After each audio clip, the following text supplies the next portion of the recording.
For this presentation. I'd like to welcome all of you to the 15th in a series of Zoom lectures Hey, sponsored Google, by, stop. sorry. I'd like to welcome you to the 15th in a series of Zoom lectures sponsored by Congregation KINS.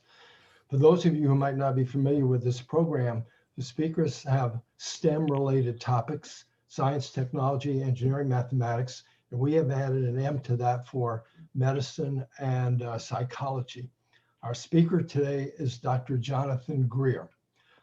Dr. Greer received an AB degree in biochemistry from Princeton University, completed his PhD at Cambridge University in Cambridge, England, completed a postdoctoral fellowship at Yale University, served for 10 years on the faculty at Columbia University in New York in the Department of Biological Sciences.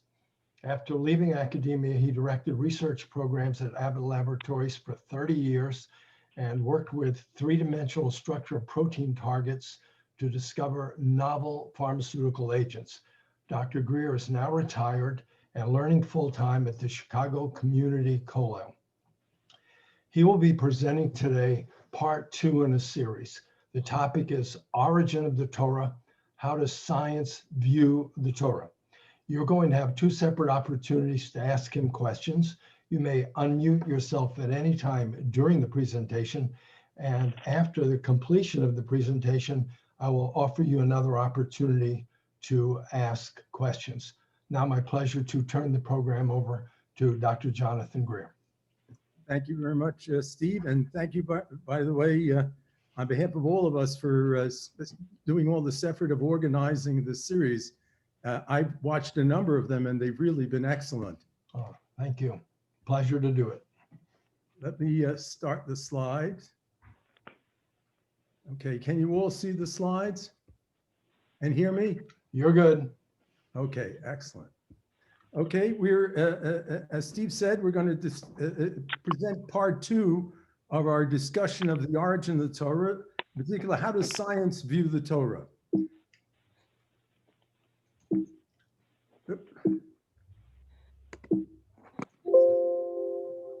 Go.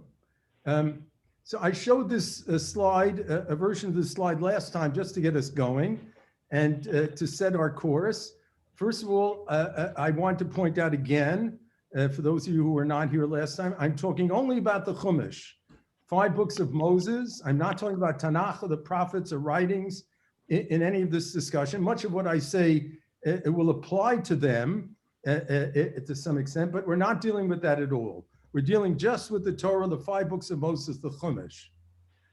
We know, of course, that the Torah is the most important literary work in human history.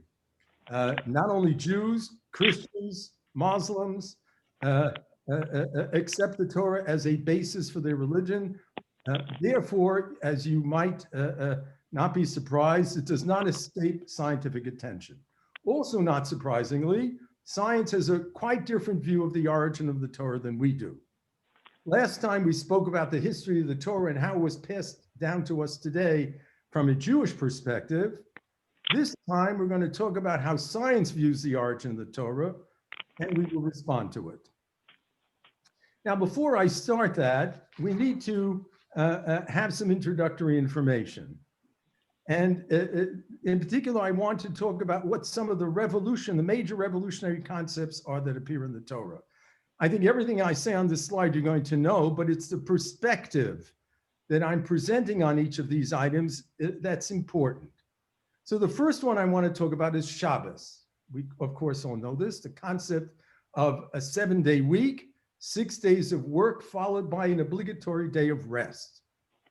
Now, this, of course, is based from a Jewish perspective on the story of creation, that Hashem rested on the 7th day and commanded us to rest on that day as well.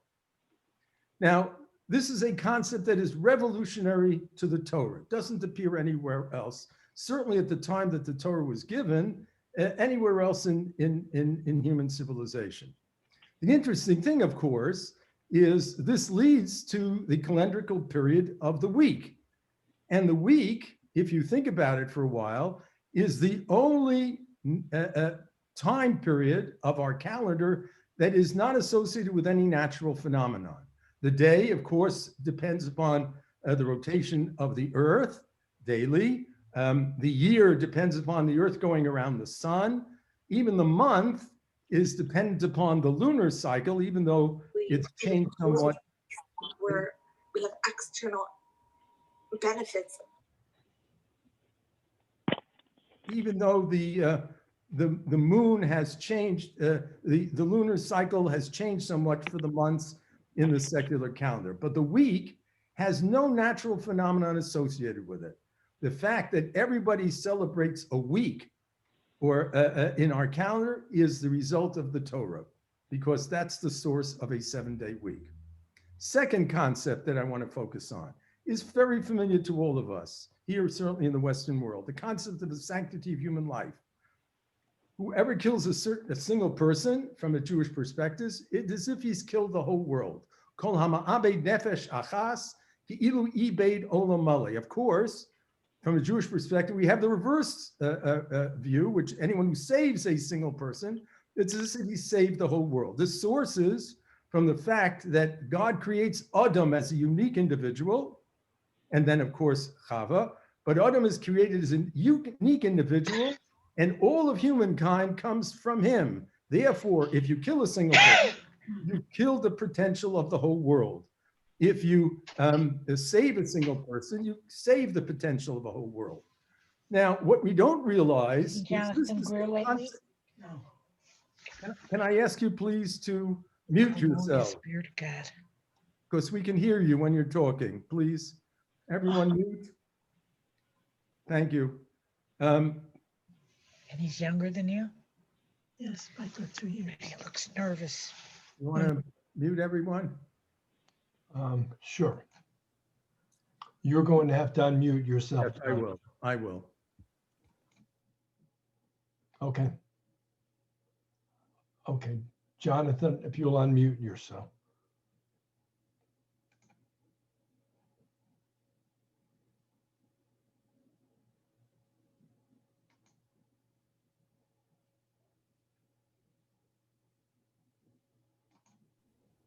Okay. Can you hear me? Okay, excellent. Now, what we often don't realize is that this source is entirely the Torah. Outside of the Torah, this doesn't exist. This isn't so obvious to us because Christianity inherited this concept from Judaism. And so in a Judeo-Christian world like the Western world is, it seems natural to it. It seems almost like obvious, but in fact, it's not obvious. Christianity did in fact inherit this from Judaism. Islam, not so much. In the Far East, this doesn't exist at all. There is no such concept of sanctity of human life. I don't mean, by the way, to say that people don't love their children or their parents. It's a basic concept that every human life is important and has sanctity, and how that imbues our whole culture.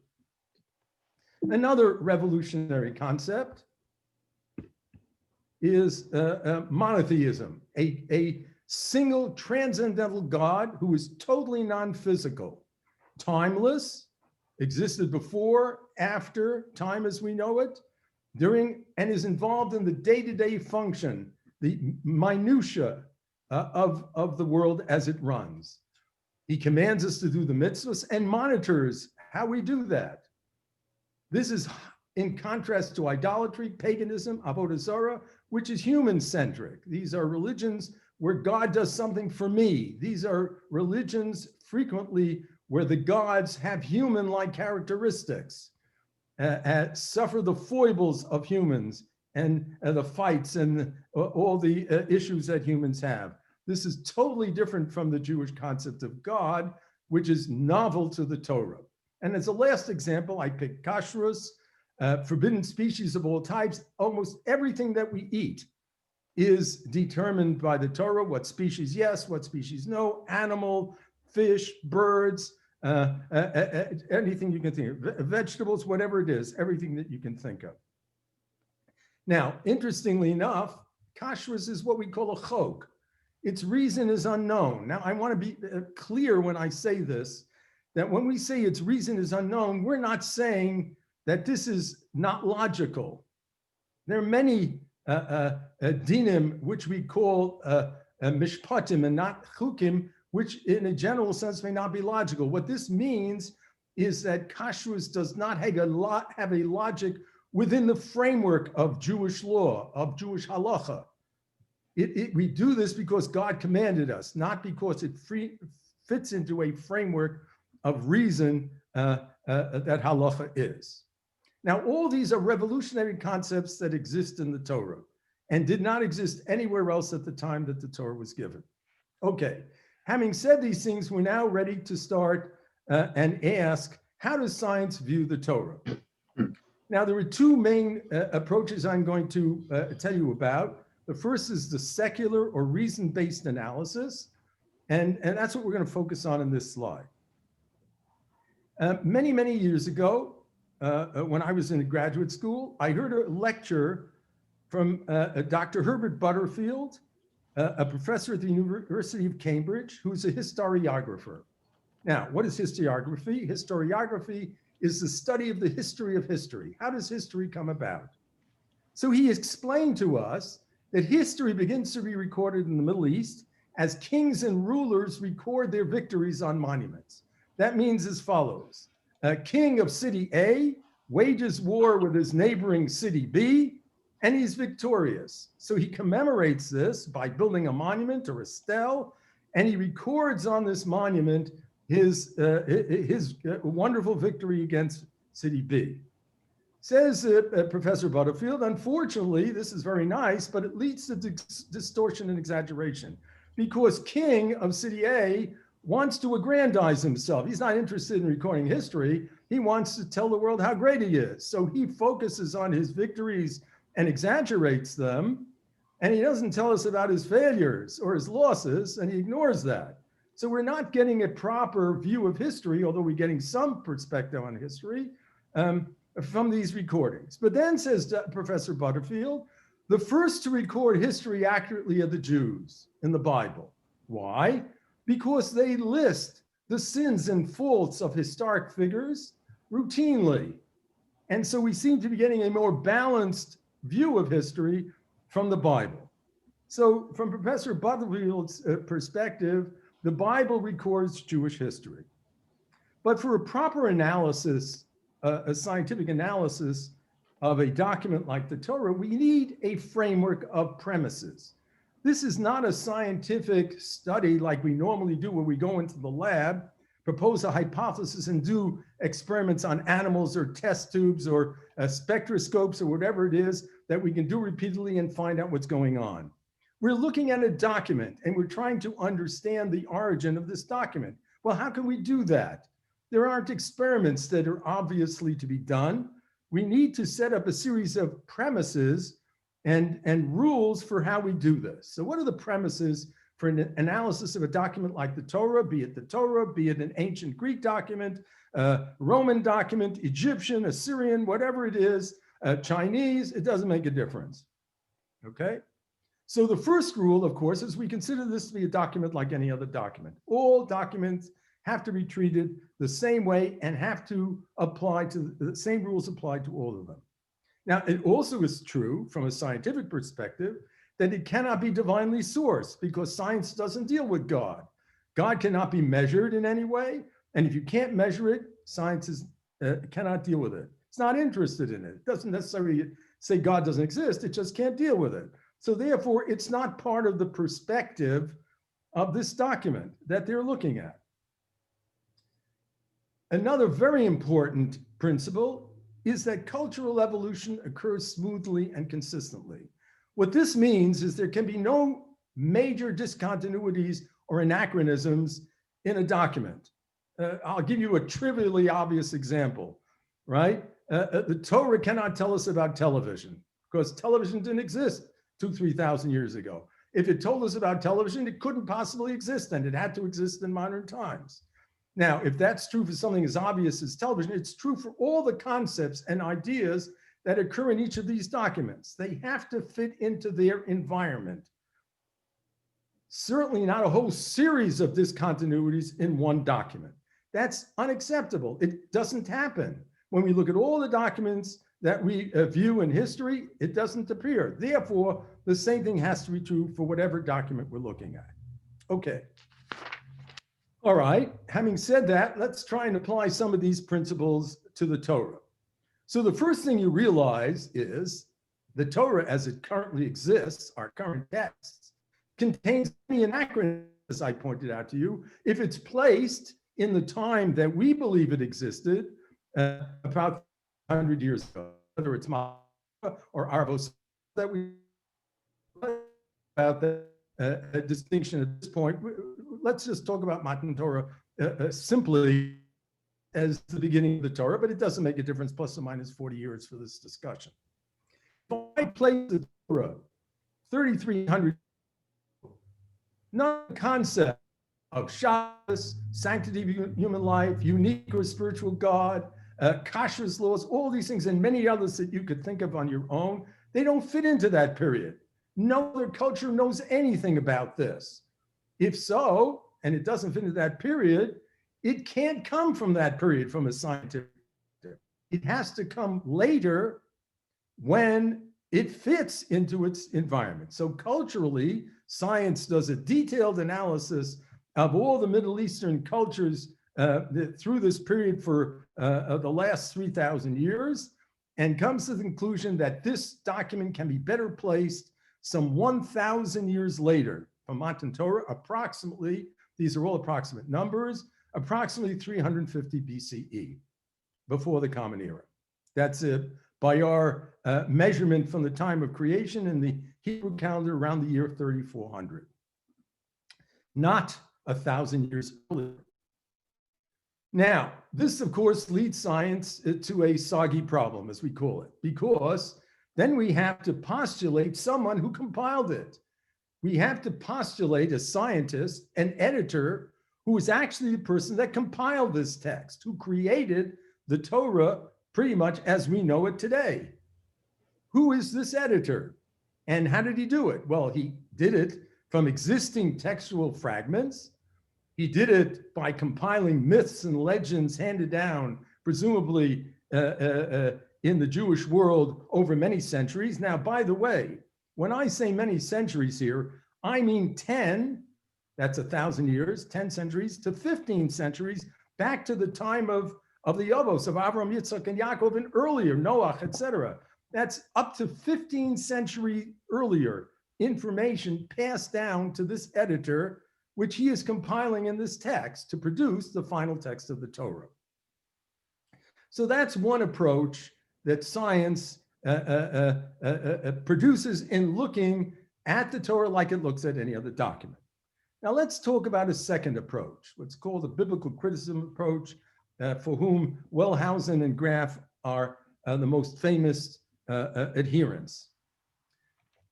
In this case, what we do is we look at the text itself and ask us, what can this text teach us about its origin? There are four major criticism methodologies that are used. One is called textual. We try to identify what the original text looked like from historical documents that we have, for example, the Dead Sea Scrolls and other things that are available. Source, we look at the text itself for evidence of original sources. We look at the form of the text, and looking at short units, try and understand what the origin of those short units are. And literary, we analyze the literary structure. We try and determine what the author's purpose was and what the author expected the reader's response to be to understand a context of this text that we are looking at. Now, not all of these are used for every document to the same extent, to the same amount, but generally these are the methodologies that are applied. Now, Wellhausen and Greer applied this to the Bible and the what we call the Torah in the late 19th century. And when they did textual analysis, they found there were many, many repetitions in the text, many contradictions, many ambiguities. There was stylistic divergence when they analyzed the styles of the text. And as a result of detailed analysis, they proposed four basic sources for the various parts of the Torah. Let me go over them with you. so you understand them. What they call the J source of the Torah. These portions are sourced where the name of Hashem that's used in the text is Yud K Vav K. The E portions, these are sourced where the name of Hashem is Elokim. D stands for Deuteronomy, Sefer Dvarim. Sefer Dvarim compiles separately and is stylistically, from their perspective, different from the rest of the text. And the last part of the priestly portions, P, this is largely, of course, most of Sefer Vayikra, and the parts that deal with the Korbanos, Kohanim, things of that sort. And this they've used as a separate source for the Torah. Then along comes an editor, and he assembles these various portions into our final text. I'll show you one proposed assembly. There are many of these in the literature. This is one proposed assembly you see on the lower right of this slide with a timeline, an approximate timeline on the extreme right. So in this particular proposal, the J and E parts are assembled into some sort of combination first. Then Deuteronomy is assembled from two parts into what's called D. The priestly is added to it, and to produce, and the author finally produces the Torah sometime in the 4th century, as I said, approximately around 350 BCE. This is, I say, one of many possibilities that are proposed. Okay. Now, as thinking religious Jews, how do we respond to this? So let's first of all look at the secular reason-based analysis that I described to you. And the obvious answer, if you think about it for a little while, is that the scientific premises generate the result. Obviously, I don't even have to put this down as a point on the slide, by eliminating God from the equation, you cannot possibly come out with our solution that God gives it to us.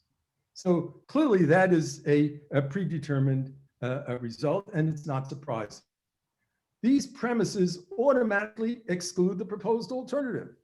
Now, we totally agree with the scientists that if you drop the Torah 3,300 years ago into the world, of course it's completely revolutionary. Indeed, it was this revelation from God, from Hashem, that introduced these concepts that didn't exist before. Now, it's true that over time, after the Torah is given to us, these concepts slowly seep into the neighboring cultures in the Middle East and beyond. Remember, Judaism is not an actively proselytizing religion, so it takes a long time. We don't try and get all the non-Jews to become Jews. It's not our way like Christians and Muslims want to do. We want to live it ourselves, and the rest of the world is quite happy from a Jewish perspective as long as they're doing the Sheva Mitzvahs B'nai Noach, which is the fundamental requirement that everyone has to do. So it's not surprising that it takes 1,000 years of association with the world of Judaism until enough of these concepts have filtered into the rest of the culture of the Middle East and the surrounding countries for now the Torah to no longer be an anachronistic document when you look at the rest of the world around it. Okay, so really the scientific premises produce the result and cannot possibly produce our version of it. And this is not surprising. This wouldn't surprise you at all. Okay, point number one. Number two, this leads to the very interesting question of who is this phantom editor? Who is this editor? The creator of the greatest literary work in history is a total unknown. Interestingly enough, when Professor Butterfield gave his lecture, he of course went on to give us the standard scientific story that the Torah was in fact assembled by an editor approximately around the year 350, and he gave his usual story. At the end of the lecture, I went over to him and I said to him, aren't you surprised that the author of the most important work, literary work in human history, is a total unknown? He grimaced and had no response from me. Okay, how sad. Now, interestingly enough, science creates a paradox because this editor must have been an ethical and moral genius to have created from these fragments and myths and everything else that we're talking about what is undoubtedly the greatest ethical and moral document ever created by a human being, all from fragments and myths. At the same time, he's intellectually dishonest because he creates a document that claims to have been written some 1,000 years earlier. How could he be both an ethical genius and intellectually dishonest? Doesn't seem to fit to be the appropriate properties for someone who is the author of a document like the Torah. Very, very awkward indeed. Now, furthermore, if I look at the Torah, it itself belies a diffuse origin. Now, why is that true? If I look at the Torah, it contains many what I would call risky predictions, and I'll explain to you what I mean by that.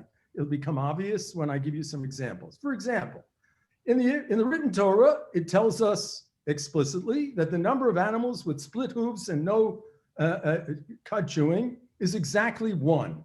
We know this to be the chazir, the pig. The number of animals that chew their cud but don't have split hooves is exactly 3. The shafan, the arneves, the gamal. The Gemara, the Mishnah and the Gemara, based upon their Torah knowledge, gives us similar predictions. The number of grains that are leaven that can make chametz is exactly 5. What the Gemara calls chita, sora, kusemes, shibola, shuol, and shipon. Another example is all sea creatures. By the way, I don't mean fish here. I mean all sea creatures that have scales have fins. There is no way that one would know this. How would you know that to be true? Many similar statements are found in the Torah, in Tanakh, in the Mishnah, in Gemara, and to this day, these rules have never been violated. We have not found any other animals that have split hoof and no cud chewing, etc. So, the Torah includes these precise predictions. No human being could know these things or would dare write them, because if they turned out to be wrong, the whole document would be discredited. And this is, by the way, true whether the Torah was given 3,300 years ago or even 2,300 years ago.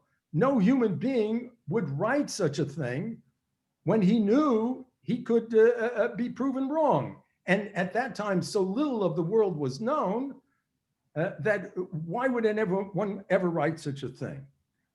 But these things are totally true, even to this day. Furthermore, the interesting thing is, if you look at the Torah carefully, it contains precise details about contemporary periods that it records over many centuries. For example, it gives us various details about coins that were used in Avram's time. It gives us the cost of incidental items that the Avos purchase. These are tangential to the story. So there's no reason that the Torah should record these other than they happen to be background information. Gives us information about landmarks in the environment, in the place, that are not essential to the story. It gives us examples of pagan practices that were not known until modern times, and we've only discovered through rediscovered, I should say, through archaeological digs that they ever existed. These are details that myths and legends transmitted orally are unlikely to preserve, yet they appear in the Torah, and every time we check them out with modern discoveries, they turn out to be exactly true. All these suggest that this phantom author, as we believe, has to be God, and really not a human being who could have written any of these things even in 350 BCE. Okay, let's talk a little bit about our response to biblical criticism. This concept of textual repetitions, contradictions, conjunctions, ambiguities were all recognized by early Jewish sources in the Mishnah, in the Gemara, and Rishonim. As our sources have pored intensely over every phrase, word, letter of the Torah, none of this is new to us.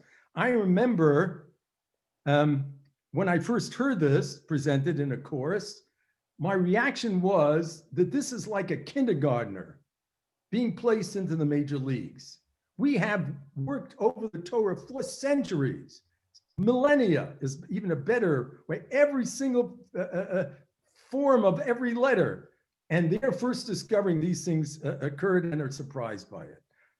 And we know, of course, that our oral Torah, the Gemara, Medrash uses these for important halachic and medrashic derivations. Anyone who studies Daf Yomi, a recent blot in Rabbi Chanina's Konim has shown us how every word, repetitions, and stuff like that is used for sources of how we understand various halachas in Dinei Tumah Tahara and many other things. Most of Kachim is devoted to this, what are sources for how we learn what the rules are for bringing sacrifices, all come from these sorts of things that they were surprised to find when they first looked at the Torah.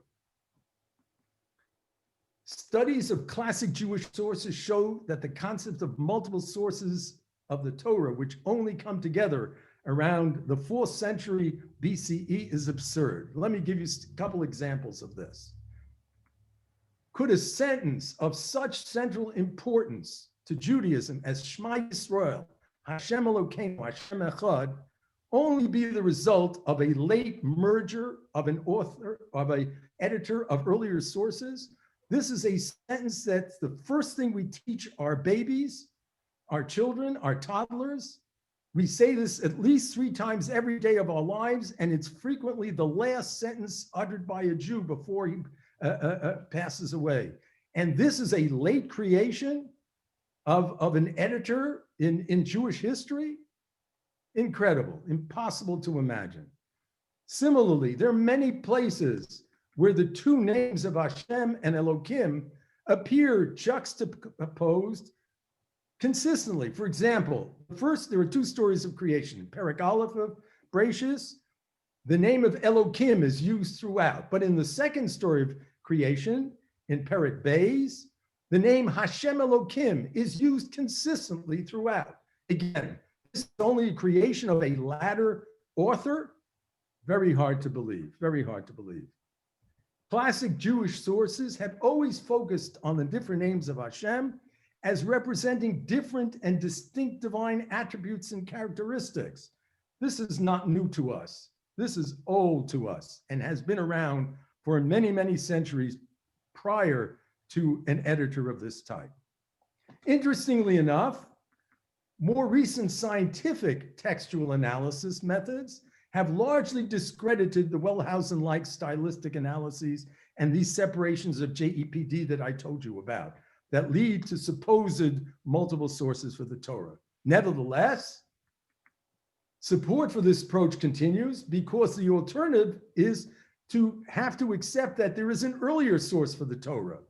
And for the whole range of reasons that I explained, this remains unacceptable to most scientists in the field. Okay. Then I want to make the following very important point. The basis for this kind of a concept is that a phantom editor takes this diffuse transmission of fragmentary texts and oral myths, and he puts it together to create a document at 350 BC. But the answer is that we have a defined and recorded Masoretic history. We know exactly who passed this down to us from generation to generation. I gave you headlines, so to speak, benchmarks in the history in the last lecture. Now I'm going to go, so to speak, from generation to generation. And the Rambam, the Ramban, and others give us this defined list. By the way, their main purpose is to tell us who shepherded the oral tradition, the Torah Sheba'al Peh to us. But of course, together with that, they shepherded the Torah Shebiksav, of course, on which it is all based. So who are these people? These are not myths passed down to us. It extends from Matan Torah, Har Sinai, around 1300 BCE, 2450, time of Matan Torah, in our reckoning from the time of Bereshit. Rashi, who is the end of the Gemara Amoraitic period, about 420 CE, 4170 Leminyan Brias Olam, over 1,700 years. It consists of 40 individuals who took responsibility for the Torah from Rav Ashi. Let me give them to you first briefly.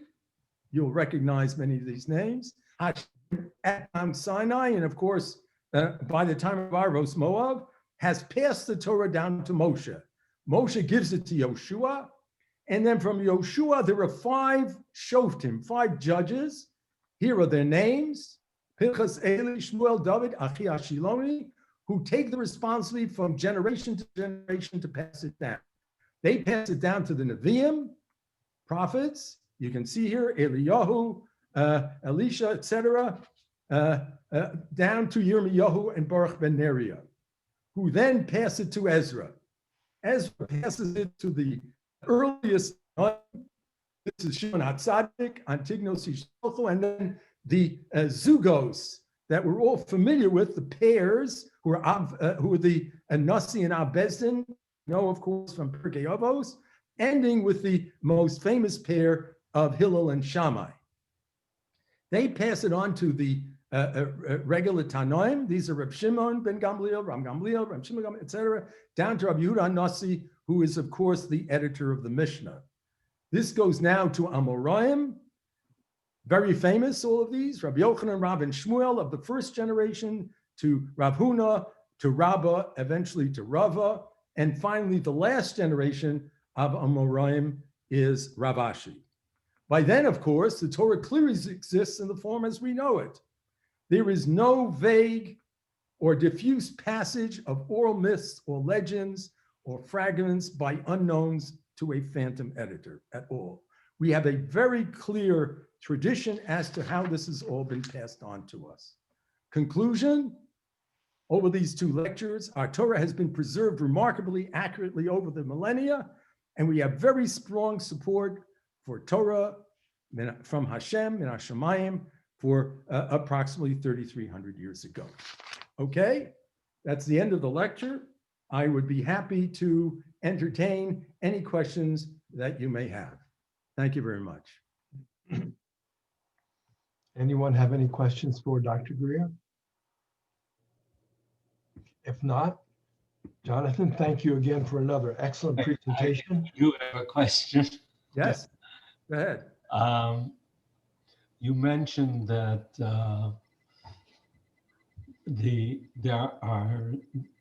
there is archaeological evidence that has supported things that have been written in the Bible in minute detail, but you did not give any examples. Okay, I'll give you one example.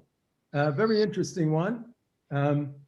The Torah says several times, as you all know, Lo svashel gedi b'chalev imo. You should not cook a kid in its mother's milk. Now, we, of course, interpret this because of our Torah Shabbal Peh to mean the Isser of Basa b'cholav, eating, cooking, eating, and getting benefit, hana, from meat and milk that has been cooked together. Okay? However, the Rambam says, it's a very strange way to word it. So Rambam says, the Torah is also referring to an ancient pagan rite of harvest. Upon harvest, they used to cook a kid in its mother's milk. Okay? The Rambam says this. Okay? Recent discoveries in Iraq have found pagan rituals exactly like that. Recorded pagan rituals of cooking a kid in its mother's milk as a harvest ritual.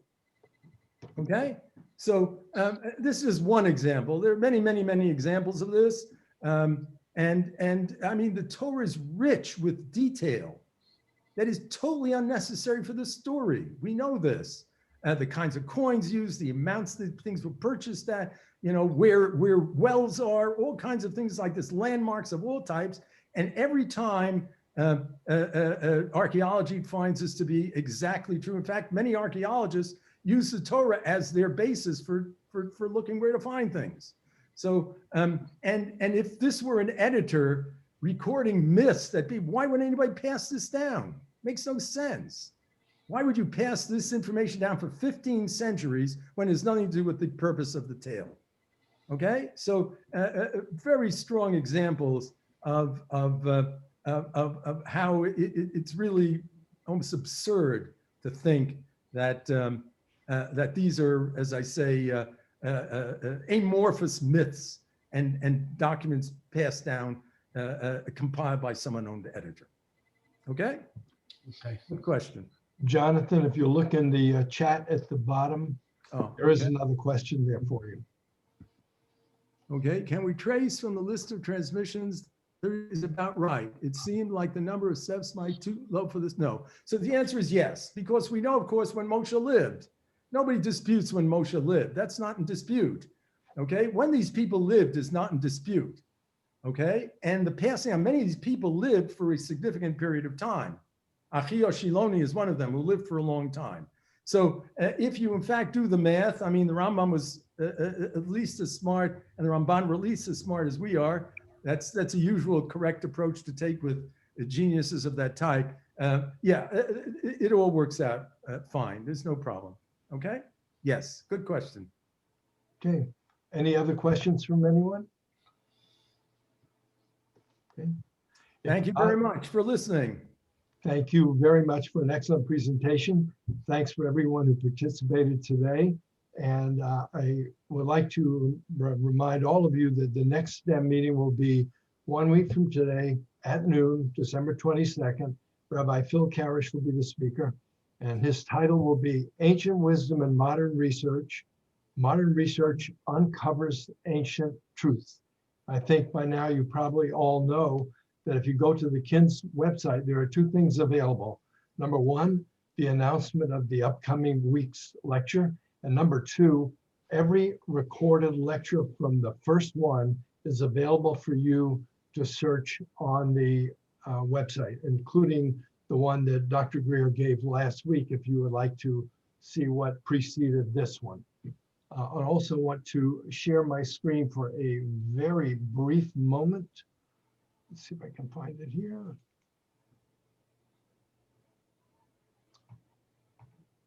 And this is what we have coming up.